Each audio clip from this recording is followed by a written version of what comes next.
நான் எடிட்டிங் பண்ணணும்னு வரல. நான் டைரக்டரா தான் வந்தேன். ஓகே. அது ரொம்ப கஷ்டமா இருக்கு. நம்ம ஃபர்ஸ்ட் ஒழுங்கா எடிட் பண்ணுவோம் அப்படின்னு தான் இப்போ நினைக்கிறேன். ஓகே. ரொம்ப ஏன்னா என் ஃப்ரெண்ட்ஸ்லாம் எவ்வளோ கஷ்டப்படுறாங்க எனக்கு தெரியும். அது அதுக்கு நிறைய எவ்வளோ யோசிக்கணும், எவ்வளோ உழைக்கணும்னு எனக்கு தெரியுது.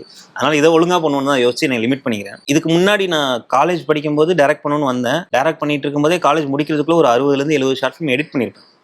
ஸோ அதில் ஒரு ட்ரையல் அண்ட் ப்ராசஸ் இருக்கு. ஸோ அதுதான் எனக்கு எடிட்டர் ஆகணுன்றதுக்கான ஒரு இது.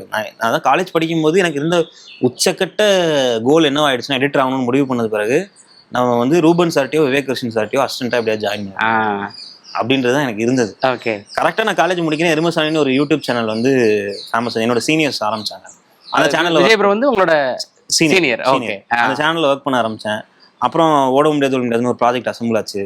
நான் காலேஜ் வந்து ஏப்ரல் ஆர் மே அந்த சமயத்தில் முடியுதுன்னா ஜான்வரியில ஷூட்டிங் ஸ்டார்ட் பண்ணிட்டாங்க. ஓகே. ஸோ அந்த படத்தை எடிட் பண்ண போயிட்டேன். ஸோ எனக்கு அந்த அசிஸ்டண்டா போகணுன்றது இதுவாகவே அமையவும் இல்லை. அப்புறம் ஒருவேளை நானே அமைச்சிக்கலாம்னு நினைச்சாலும் அது இல்லை, வேண்டாம்னு சூழ்நிலை எனக்கு ஒரு புரிதலை கொடுத்துச்சு.